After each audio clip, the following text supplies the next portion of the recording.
So we will discuss the first pillar, or the law enforcement pillar. Remember that we have 5 pillars, and of course, we must first discuss the law enforcement pillar in order for us to understand the Philippine criminal justice system. So last week, I've discussed the functions of each pillar, the definition of the criminal justice system.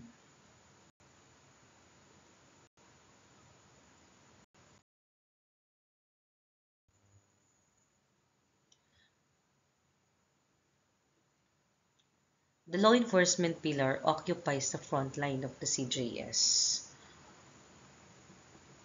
Obviously, we are aware of this one, the front line, because it has the first contact with the law violator or offender. Prevention and control of crime by enforcing the laws. So the function of the law enforcement pillar is not only to arrest a perpetrator or a person, but to enforce the law or to prevent the commission of a crime. So that's one thing na dapat maintindihan natin, because a law enforcement officer should prevent the commission of the crime and not wait the commission of it and arrest the person. They also have the function to investigate crimes. So whenever that there was a crime, they are the one tasked to collect all the evidences. Arrest offenders, that's one, and conducting lawful search and seizure to gather necessary evidences needed to file a criminal complaint. So as we go along with our topic, you will understand the definition of a complaint, the difference between complaint and an information. Of course, they also covered the traffic regulation and motor accident investigation.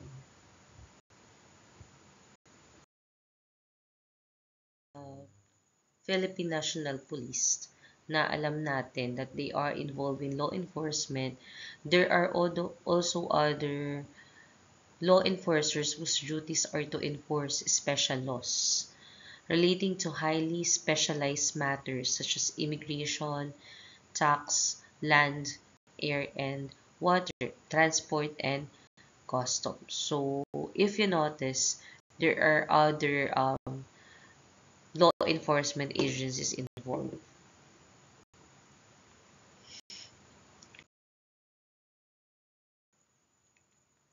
And what are the duties that should be performed by a law enforcer? Law enforcer is charged with the crime prevention. So again, they should not wait for the crime to be committed. Okay? And then law enforcement, when we say law enforcement, they should enforce the law. Tagapagpatupad ng batas in Tagalog. Preservation of peace and order. Okay? Tagaminti ng kapayapaan. As well as the internal security of the government under control of the DILG. So again, we must remember that the PNP is under the Department of Interior and Local Government, or the DILG.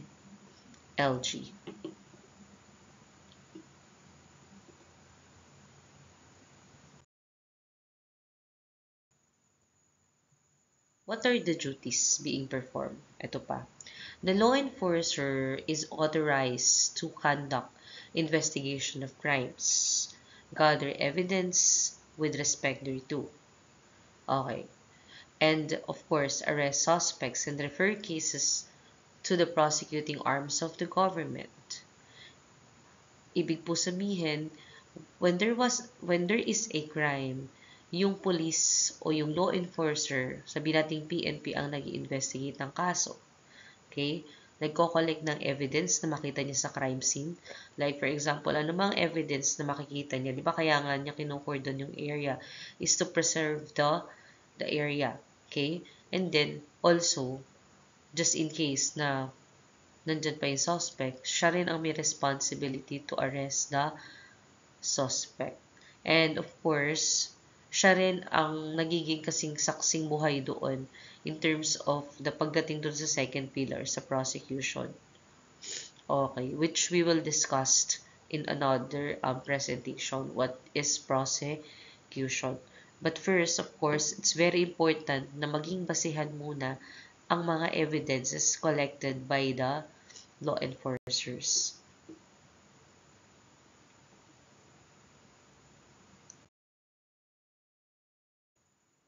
Okay. Remember that the definition of police is different from the definition of law enforcement. When we say police, we are referring here to the Philippine National Police. In the Philippines, under the 1987 Philippine Constitution, we only have one police force, and that is the Philippine National Police, because law enforcement term is a broad term at ang police ay isa lang sa mga nagpa-function o agency na involved sa law enforcement. So here is the definition of police. When we hear the word body of civil authority tasked to maintain peace and order and ensure public safety, that is police. According to Sir Robert Pills, the founder of London Metropolitan Police, police is the public trust and the public is the police. So, ibig po sabihin, ano pong meaning na sinabi ni Sir Robert Pill? Ang police daw ay para sa publiko o para sa tao. Okay? At ang public o ang tao ay para sa police. Therefore, ang ibig po sabihin nito, ang mga police should serve the citizen, should serve the people. Hindi ibig sabihin na porket sila ay naka-uniform, sila ay mataas kaysa sa mga civilian. But it means that since siya ay police, he or she shall serve the people or the citizen. So, siya ay taga-paglingkod lamang. Parang ganun siya. So, kung iniisip natin na gusto ko mag-police just because gusto ko mayabang ako, gusto ko astig ako, hindi ganun. No? Kasi, yun ang definition ng police. So, we should be trusted by the citizen or the public.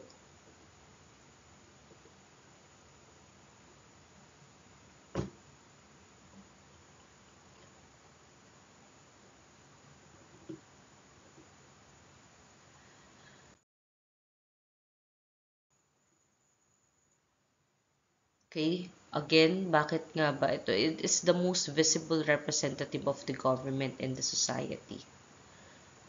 It's the first line of defense against crime, for if it can only unarrest an offender after a crime was committed.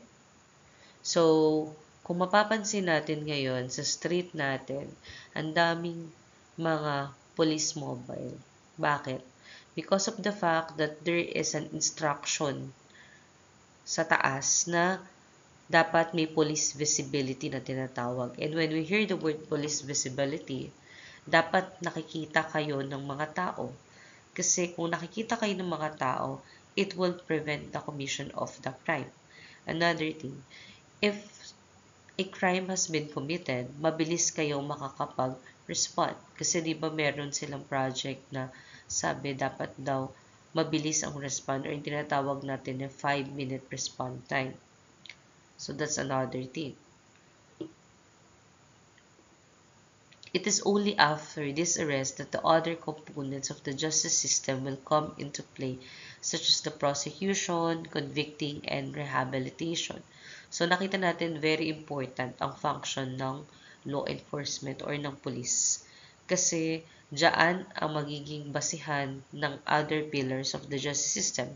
Without the police, sabihin natin na hindi nagpa-function ng maayos, then therefore wala tayong magiging taong aarestuhin, wala tayong evidence na kokolektahin, lalo na if there are scenarios na yung evidence ay tinago or hindi niya pinakita intentionally, so hindi maganda kasi hindi natin maa-attain yung justice that you want to attain and based on the function of the criminal justice system. Kasi remember that the the function of each pillar in the CJS is interconnected.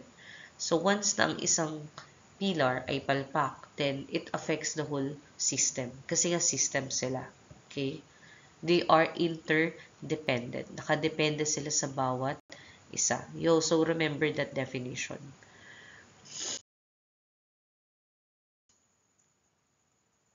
So, pag tinanong tayo, ano ang basehan ng creation ng Philippine National Police? So, the answer is here under Section 6, Article 16 of the 1987 Philippine Constitution.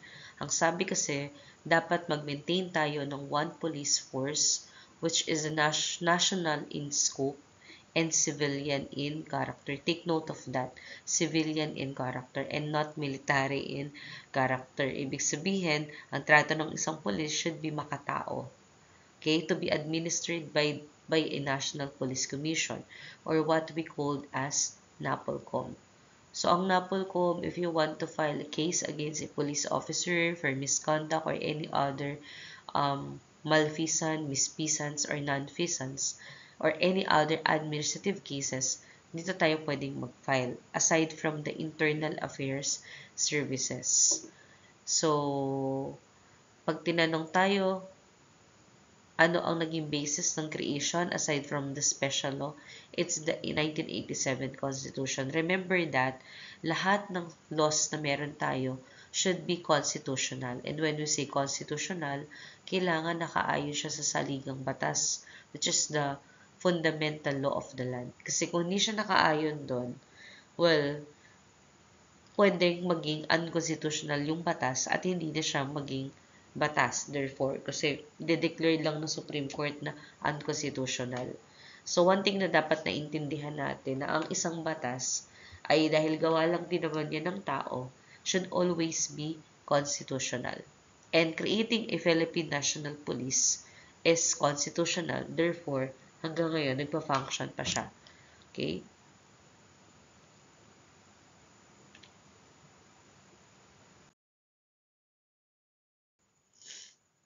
The PNP is considered as the most premier, okay, law enforcement agency in our country. However, this does not mean that is the sole law enforcement in this jurisdiction.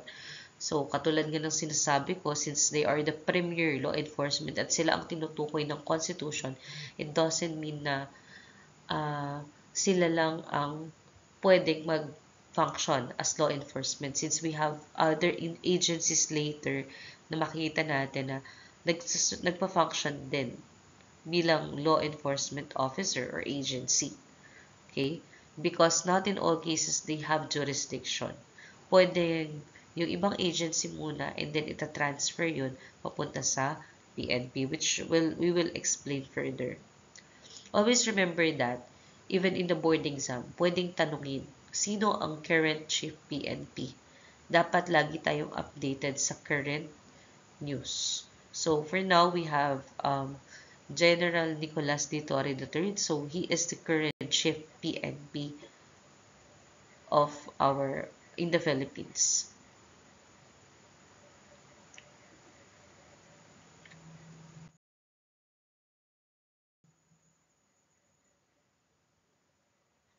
Okay, so here is the function.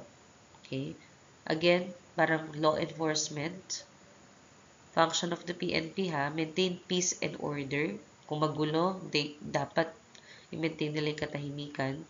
Okay, prevent and investigate crimes and bring offenders to justice.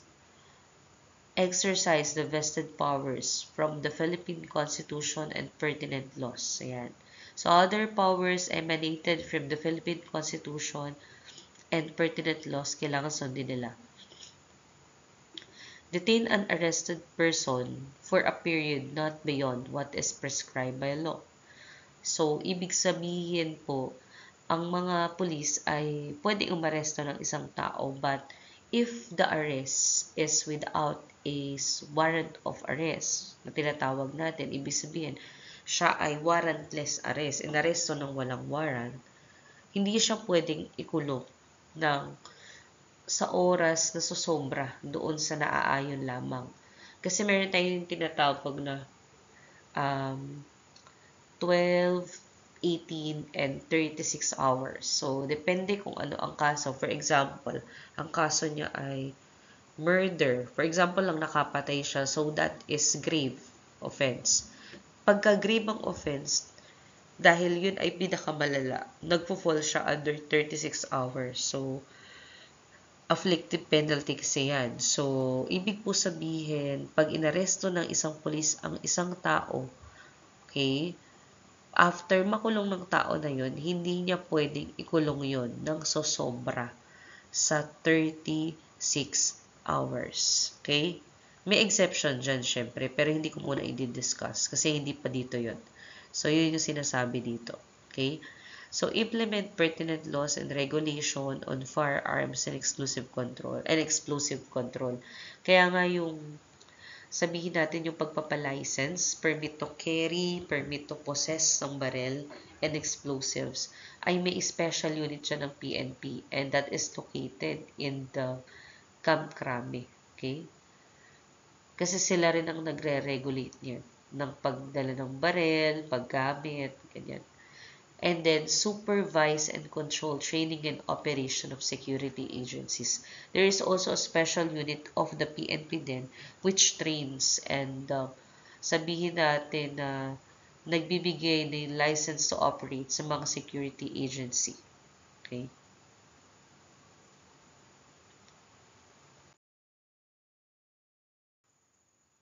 Here is the operational support of the PNP.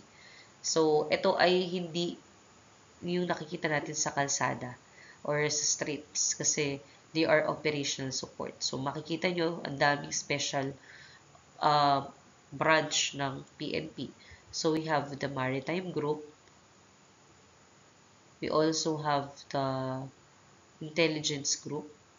Okay, so sila yung involved sa pag-i-intel. Madalas naka-civilian yan. Yung Maritime Group naman, sila yung sa malapit sa dagat, syempre doon sila naka-assign. And then, Police Security and Protection Group, Criminal Investigation and Detection Group. More or less, ito yung, meron tayo niyan sa tapat ng Camp Alejo. Okay? Ay, sa katapat lang ng BSU. Sa CIDG na tinatawag. So, Special Action Force. So, usually, ang Special Action Force ay sila yung mga nasa rural or sabihin natin na nasa mga bundok. Okay? Sila yung madalas na ang nakaka-enkwentro ay mga NPA. Okay? So, that is a Special Action Force. So, madalas din siya makikita sa urban areas like in Manila, in Bulacan, no? Kasi nga, madalas sila ay nasa kabundukan. So, kung gusto nyo maging member nito, medyo malalayo kayo. Like, ma-assign kayo sa Tawi-Tawi, ganyan. Sa mga malulugar na, sa mga malalayong lugar. And then, we have the Aviation Security Group. Ito naman yung mga police na naka-assign sa airport. Kasi, di ba, merong airport police. Kapag may nahuling shabu sa airport, ito ay binibigyan nila sa Aviation Security Group. Okay, yun ang assignment nila. Okay, doon lang sila sa loob ng airport. And then, we have the Highway Patrol Group. Of course, ito yung mga, kung makikita nyo to, sila yung parang nakabota na halos umabot na ng tuhod. So, ganun. And then, madalas nakasingle sila ng mga motor. So, yan yung Highway Patrol Group. Okay, meron din tayong PCR na tinatawag. Sa PNP, di ba importante yung maganda yung relationship ng PNP at ng tao. So, sila yung involved dito. Sila yung madalas na nagpo-post sa social media, sila yung madalas makipag-usap sa community, ganyan. Lahat naman technically nakikipag-usap sa community, pero ito, ang kanilang function talaga ay community relation.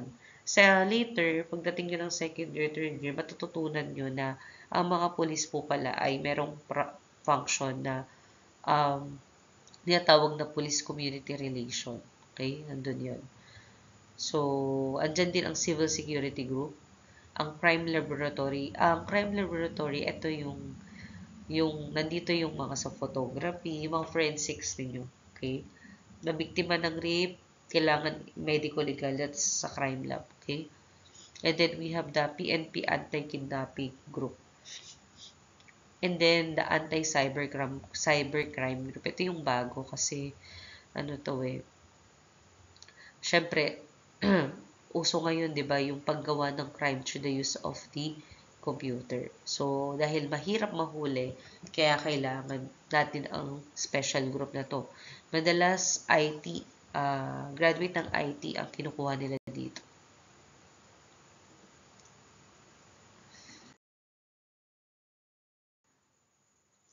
Okay. So, this is another law enforcement agency sa sinasabi natin aside from PNP. So, we have the PIDEA. Okay. The PIDEA is the Philippine Drug Enforcement Agency.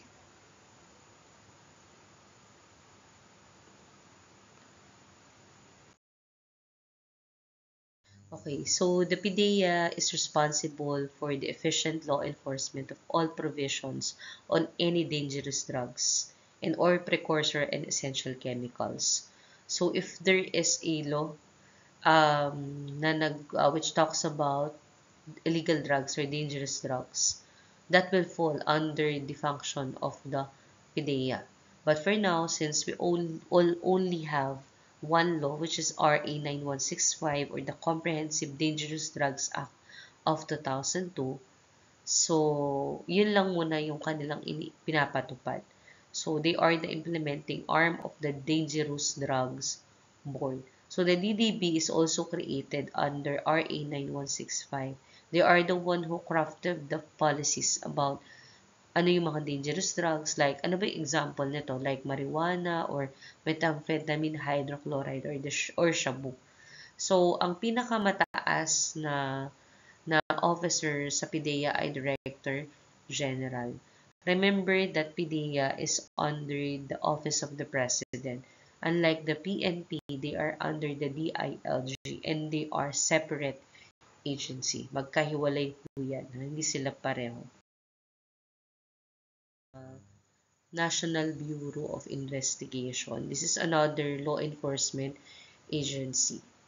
So the NBI undertakes the efficient detection and investigation of crimes and other offenses against Philippine laws. Pagka nga lang NBI, madalas sila yung mga sensitive ang kaso, sensational ang kaso. So, it coordinates with other national and local police in the maintenance of peace and order. It also okay. So, punta muna tayo sa function ng investigation ng NBI. If merong sensational na kaso, nung makikita nyo yan sa internet, kung gusto nyo maghanap, search nyo lang kung ano yung mga example ng kaso na hinawakan ng NBI, nandun yan. So, nandyan pa rin yung kanilang pakikipag-usap sa national and local police, no? Hindi pwede na walang communication sa dalawa, okay? Ang NBI din ay nag-i-issue ng mga clearances, di ba? Kaya sila ay tinatawag ding National Clearinghouse of Criminal and Other Information. Kasi kung may kaso ka, magkaka-record ka sa NBI, kaya siya National Bureau of Investigation. Different pa yung police clearance na tinatawag. So by the way, NBI was created on June 19, 1947 under RA 157. So here is the logo of the NBI. NBI is under the Department of Justice. So sa Amerika, ang counterpart nito ay ang FBI o ang Federal Bureau of Investigation.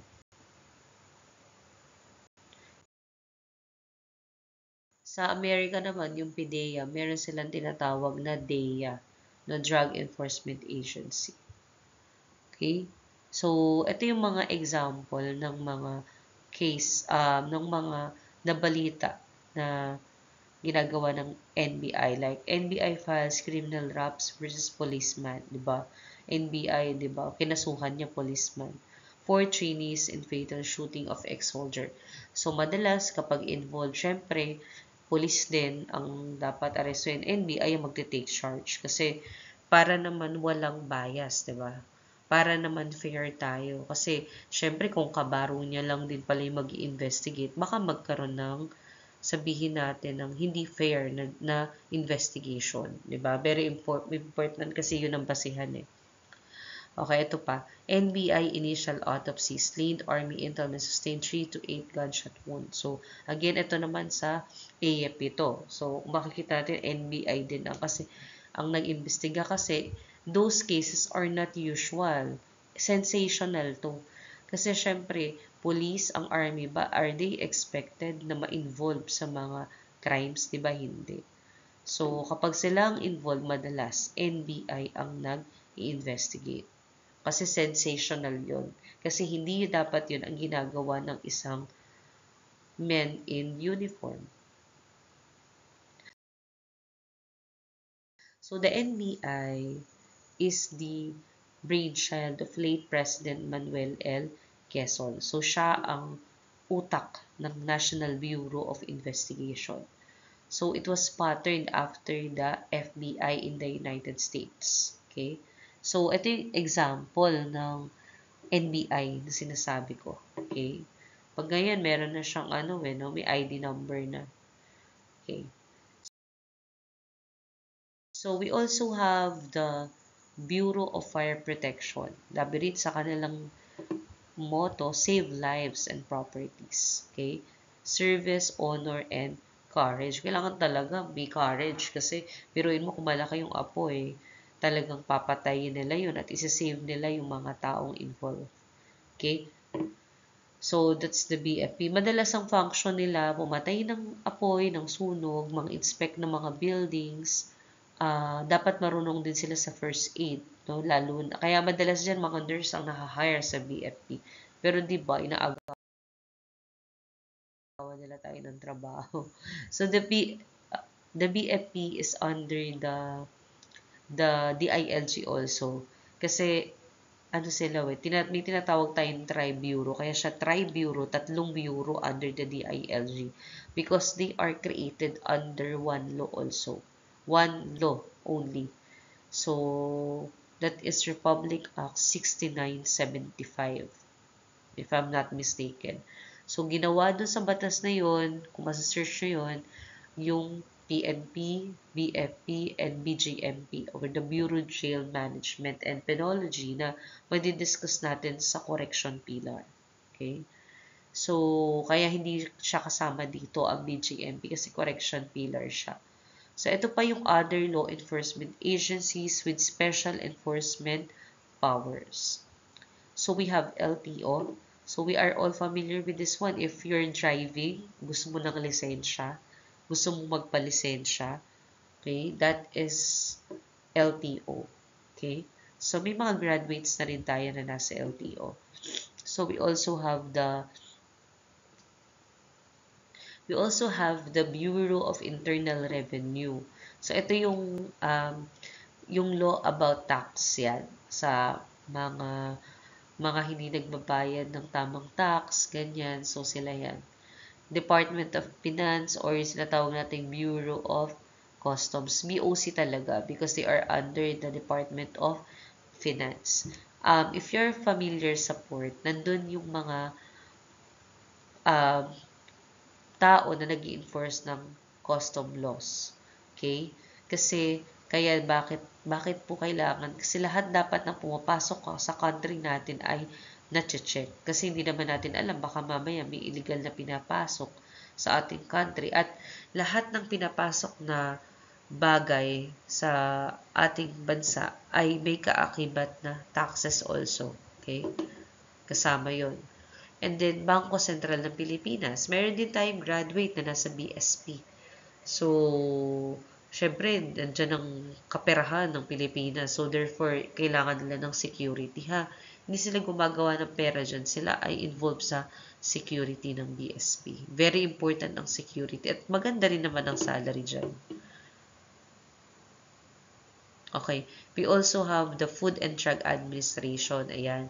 So, yung mga gamot, mga pagkain, mga pinapahid sa muka, or mga sabon, lahat ng involved sa nilalagay sa katawan natin, kaya siya food and drug.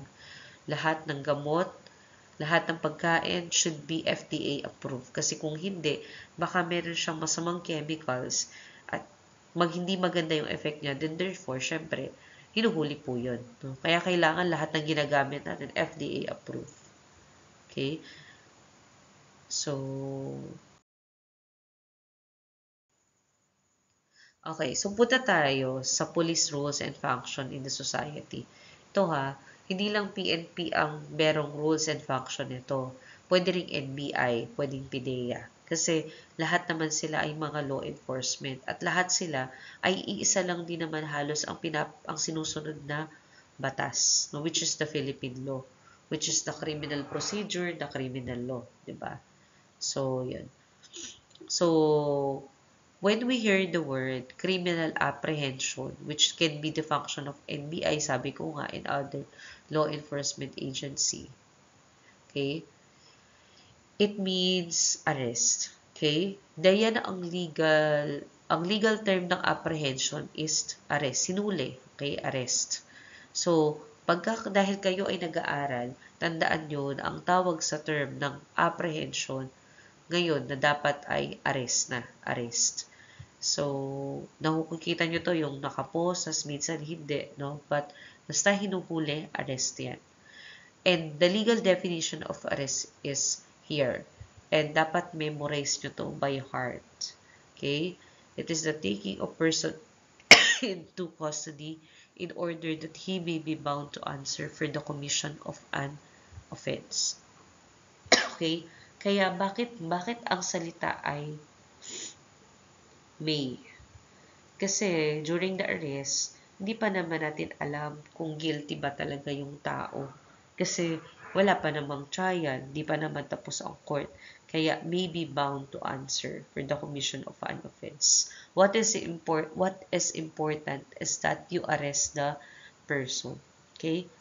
Remember that we have two modes of arrest. Okay? It can be, magulo lang yung mouse ko, it can be arrest by virtue of a warrant. Ibig sabihin, may papel siyang hawak, permado ni judge, o hinuhuli kita sa kasong ganito. That is with a warrant. Or it can be an arrest without a warrant. Ito yung tinatawag natin, yung second na warrantless arrest, na makikita nyo mamaya kung kailan nagkakaroon. Pwede pala yun. Pwede yun. So, ang pag-aresta sa isang tao ay pwedeng gawin during daytime or during nighttime. Kahit Sunday. Basta may warrant of arrest ka. So, 24 hours yun, walang weekends. So, kahit weekends, pwede kang hulihin. Yun. So, that's the function. Okay. So, here is the definition of a warrant of arrest and also a sample picture. Okay. So, when we hear the word warrant of arrest, kailangan memorize nyo to. Ito ay galing sa batas natin, kaya dapat kabisado nyo ang definition nito. First year pa lang kayo.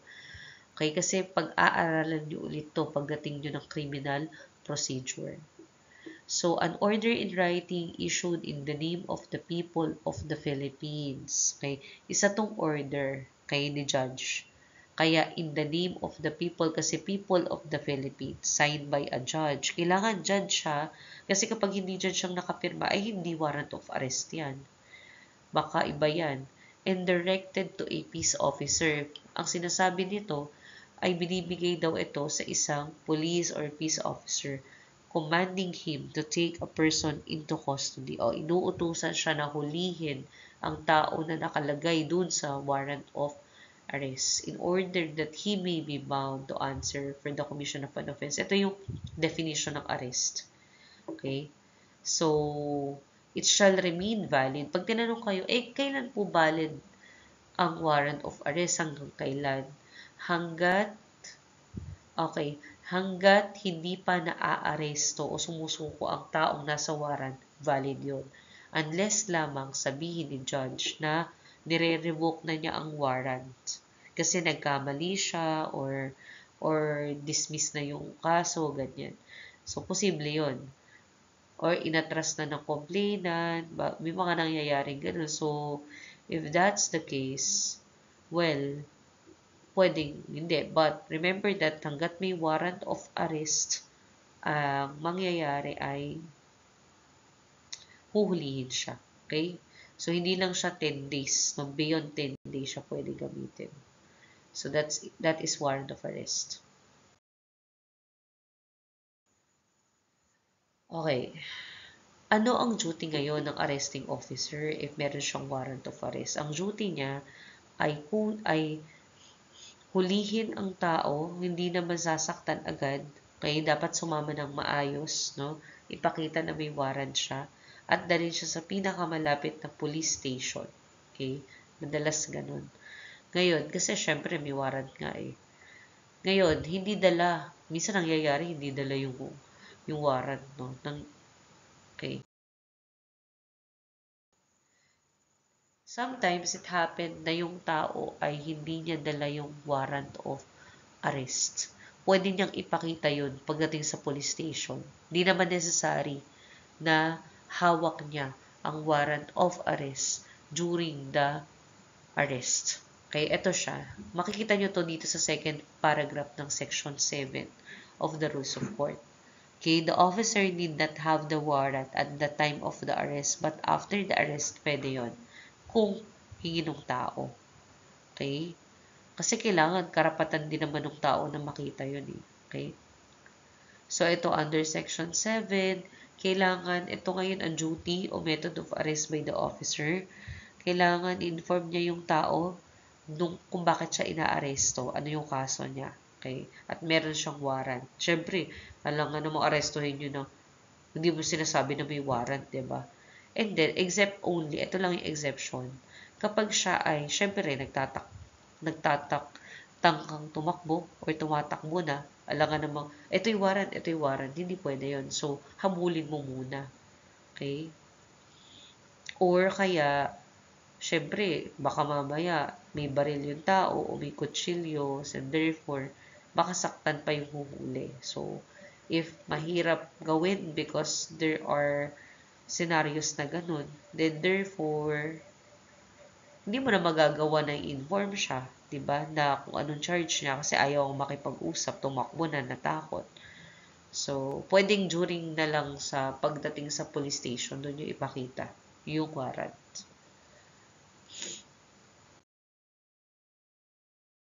Arrest. And when we hear the word warrantless arrest, it means an arrest made without a warrant. Okay? Malinaw to kasi kanina may warrant, ito wala. So, pwede ho siya and allow siya under Rule 113, Section 5 of the Rules of Court. Ano yung mga circumstances na pwede pala na mag-aresto ng walang warrant? At nakasaad din dyan na kahit private o pribadong tao ay pwede. Basta kaya mo. Okay? Pag hindi mo kaya, baka masaktan ka lang. So, may without a warrant arrest a person kailan? Una, ito dapat memorize nyo na rin to. When in his presence, the person to be arrested has committed, is actually committing or is attempting to commit an offense. Ibig sabihin, katatapos lang ng crime. Okay? Ginagawa niya. Parang ganito. Kakasaksak lang niya. Nasaksak na niya. Sinasaksak niya or sasaksakin niya. Ibig sabihin, huwag niyo nang intayin saksakin yung tao or barilin. Pag sa tingin yung gagawin niya, nakatutok yung baril, kaya at ipuputok na niya. Then therefore, dapat awatin mo. At itali mo na agad yung kamay niya kasi baka makasakit pa siya. Kasi meron tayong responsibility na pigilan yung mga ganong tao. Okay? Second, when an offense has just been committed and he has probable cause to believe, based on personal knowledge of facts or circumstances that the person to be arrested has committed it. Ito yung siguro sabihin natin na baka hindi nyo masyadong maintindihan for now, but eto siya. There are scenario na wala sa presence nyo kasi yung paragraph 1, in your presence eh. Hindi nyo nakita. Okay? Pero, pwede na narinig mo. May biglang pumreno. Tapos, pagtingin mo, nakahando sa yung tao. Okay? Pero yung taong nagda-drive, wala doon sa loob ng kotse. At yung tao ay, nakita mo may tumatakbo. Okay? At duguan din siya. So, in that scenario, hindi mo nakita talaga. Pero naniniwala ka based on circumstances at sa narinig mo na siya yung gumawa. Then therefore, pwede yun. So, nangyayari kasi minsan di naman talaga natin na-witness ng mata. Pero narinig mo, nakasalubong mo, puro dugo, di ba? So, medyo katatapos lang din halos ng crime, hindi mo nga lang personally na witness talaga. Okay? Third, ito yung pangatlo, na medyo different dito sa dalawang circumstances. Pag yung aarestuhin mo is a prisoner who has escaped from penal establishment. Okay? Ibig sabihin po, siya ay tumakas kung saan siya nakakulong or place where he is serving final judgment. Okay? Pwedeng tapos na kaya yung kanyang hearing, no? Tapos siya ay siniservan niya na kaso tumakas siya eh. O kaya siya ay hindi pa tapos ang kanyang hearing, temporarily confined lang while his case is pending, tumakas pa rin siya. Kailangan hulihin pa rin yun kasi syempre, kaya nga siya nakakulong, di ba? To protect the public, no? Kailangan safe ang mga tao. Kahit sabihin mo na hindi pa siya guilty, hindi naman siya nag-bail, so dapat nandun siya. Okay? Or has escaped while being transferred from one confinement to another. Because there are circumstances na pagpapanggap kunyaring may sakit, dadali ng ambulansya sa ospital, tapos tataka sa ambushin, di ba? Di ba napapanood niyo sa pelikula? So, ganun, nangyayari talaga yun. So, if that's the case, then therefore, pwede yun, na allowed pa rin siyang hulihin. And then, ito yung mga circumstance na kailangan kabisado nyo since naman walang pasok ngayon, August 26, pwede nyo siyang i-memorize. Aside from warrant of arrest and search warrant. Okay? So, tatlo na ang assignment ninyo. Okay? Ayan, source. Rule 113, Section 5, Rules of Court.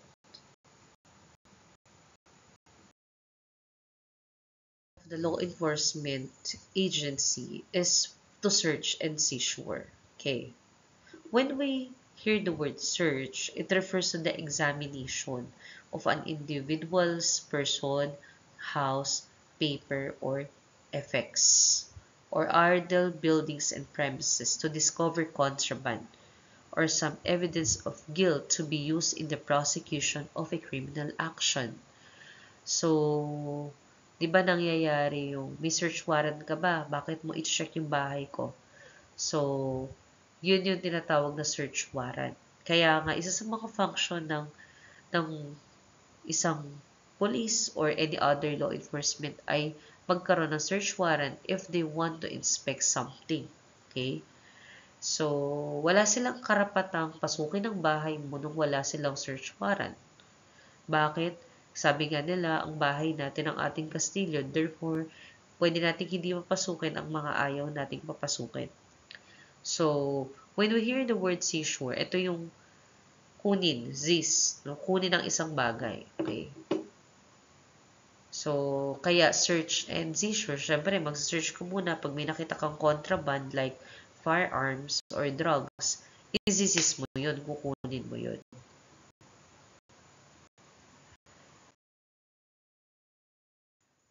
Okay, ito yung sinasabi ko, i-memorize nyo rin to, search warrant.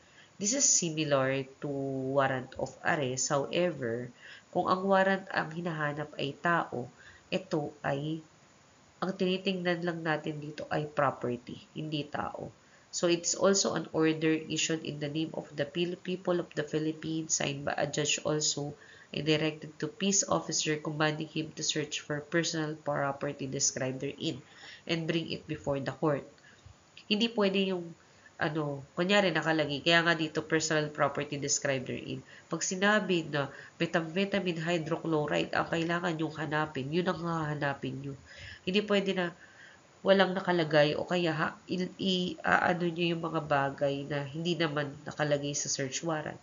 Okay? So, madalas po kasi doon tayo nagkaka-problem. Meron tinatawag na general search warrant, if I'm not mistaken. Yung anong ginagawa is that walang nakalagay na specific property. Bawal yun. No, hindi pwede yung ganong search warrant. So, kailangan specific kung anong hahanapin. Hirap din naman nun, no? Yung walang nakalagay. Tapos, ibibigay sa search warrant. Hindi mo alam kung alin talaga yung hahanapin mo. Kasi yun na yung klase. Kung bakit kailangan ng search warrant, ito yung madalas na nagiging basehan to file a case or to file a charge. Okay? So, ito ang difference pa niya. Kung ang warrant of arrest, walang expiration, ang search warrant meron. Ito ay valid lang ng 10 days. Okay? So, it can be served only once within its validity period. So, once na prescribe na to, magre-report na kayo ng police. Anong nangyari nung sa search nyo? Hindi nyo ba nakita o nakita nyo? So, kailangan din yung gumawa ng report. So, iba siya sa warrant of arrest. Okay, in some cases, syempre, in every rule, there is an exemption similar to the warrantless arrest. Meron tayong tinatawag na plain view doctrine. Okay, when we say plain view doctrine, nag-a-apply siya kapag ganito. The law enforcement officer in search of the evidence has a prior justification for an intrusion or is in a position from which he can view a particular area. Okay. So, kailangan nag-a-apply yung tatlo, okay? The discovery of evidence in plain view is inadvertent, okay? And C, it is immediately apparent to the officer that the item he observes may be evidence of a crime, contraband, or otherwise subject to seizure. Okay. So, ganito. There are scenarios na merong tumatakbo o sabihin natin tumatakas na suspect. Okay, and it happens. Di radyo. Magbantay kayo dyan sa street na yan. Pwedeng dumaan dyan yung suspect. Okay? Nakaganito siya. Nakasasakyan siya na puti. Ganyan. Ganito yung kanya sasakyan. Ito yung ganito. So, in that scenario, ang hinahanap daw nila ay shabu. Okay? Nakalagay sa ang hinahanap nila shabu. Okay? So, pwede na, for example, i-flag down. May nakitang nakaputing sasakyan kasi yung sinabi, di ba? Okay, so, kaya sinasabi na plain view, hindi tinted yung sasakyan. So, ibig sabihin, kita yung loob. Nakita sa loob na may puti na powder. Okay? Okay, so, at again, may tawag, di ba? So, it can be used as evidence or ito ay contraband. So, therefore, yun yung tinatawag natin na plain view. Ibig sabihin, nakita mo lang, okay? Walang hindi tinted, nakita mo merong something na pwedeng mag-cause na kasuhan mo siya kasi nga hindi dapat meron siya nun. Ano pa example ng mga contraband? Baril. Bakit siya may baril sa likod ng sasakyan, 'di ba? So baka there's something going on na hindi tama. So that's an example of plain view doctrine. So pwede mo siyang i-flag down, okay? At arestuhan later on kasi mag-fall siya under pagka gano'n na nakita natin na may shabu, syempre, pwede na siyang mag-fall under warrantless arrest kasi nag-fall tayo under the plain view doctrine. Bakit warrantless arrest? Technically, possession of a methamphetamine hydrochloride is a crime per se under RA 9165. So, may nangyayari ng crime, possession of it. 'Di ba? So, valid yung arrest kapag gano'n. Remember that, sa pag-arrest ng tao, it's very important na valid po yung arrest. Kasi kung hindi, pwedeng mademanda ang polis at syempre, hindi mo mapapakulong yung tao kasi hindi naman valid yung arrest mo eh.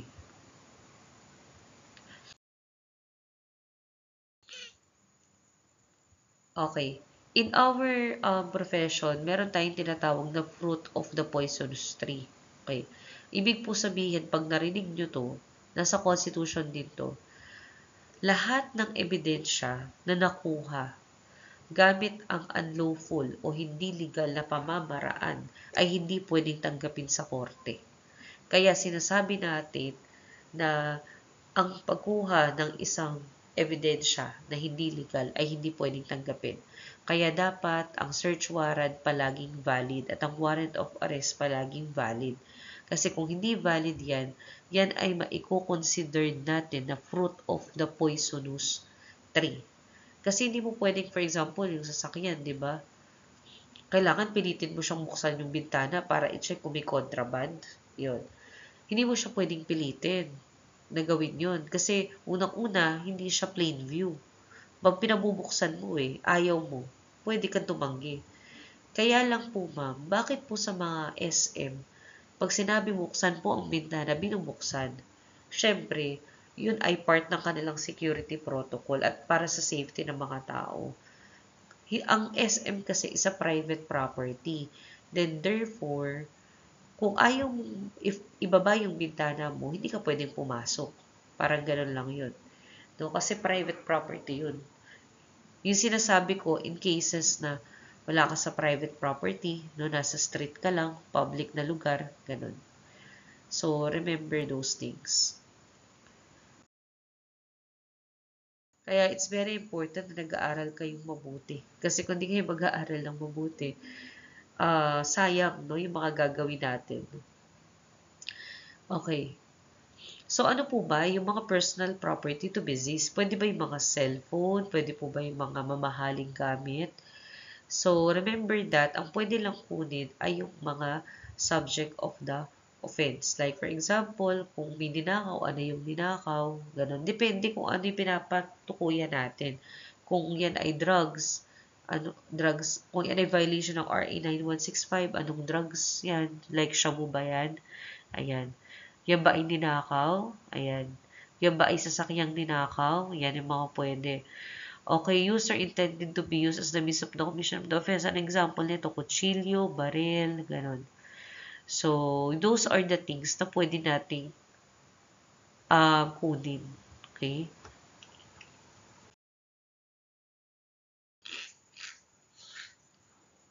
Okay.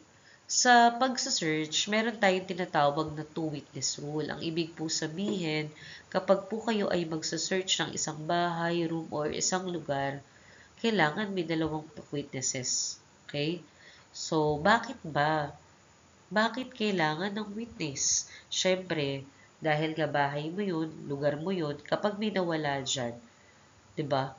Sino lang kumuha nun? O, 'di ba kapag pitangan pa yung police? Kaya it's very important na laging merong dalawang witness. At sabi dito, kailangan laging merong witness. Okay? Shall be made. Okay? Okay, no search of a house, basahin natin na, or room in any other promise shall be made except in the presence of the lawful occupant. Kanino bang bahay yun? Kanino bang kwarto yun? Or any member of his family. Or, hatandaan, wala yung occupant. O kaya, pamilya niya. Or in the absence of the latter, okay, two witnesses of insufficient age. Of sufficient age pala, sorry, hindi insufficient. Ibig sabihin, pag sinabi natin sufficient age, they must be at least 18 years of age. Legal na. Okay? And discretion residing in the same locality. Ibig sabihin, nakatira lang dito sa barangay na yon. So, kung nandyan yung may-ari ng bahay, sapat na yon. Wala yung may-ari yung pamilya. Wala yung may-ari, wala yung pamilya. We have two witness rule. Okay? Dalawang tao na taga ron. Hindi pwedeng isa. Bakit kailangan dalawa? Baka yung isa kontsabahin ng pulis, diba? Uy, hati na lang tayo. Pag binakita kang pera, hati tayo. Hindi pwedeng ganun. So, kailangan dalawa sila. Para lang, at least, no? Sabihin natin na naging malinis o valid pa rin yung pagkaka-search. So, remember that during the arrest, no? At lahat ng sinabi ko na term, dapat tandaan natin. So, you are free to, of course, basahin nyo ulit yung notes nyo. Sabi ko na tag-advance reading, panoorin nyo to, i-replay nyo ulit. So, if you have any other question, pwede naman ninyo ako, pwede kayo mag-comment dito or pwede rin na doon sa GC natin. So, thank you and mag-aral mabuti.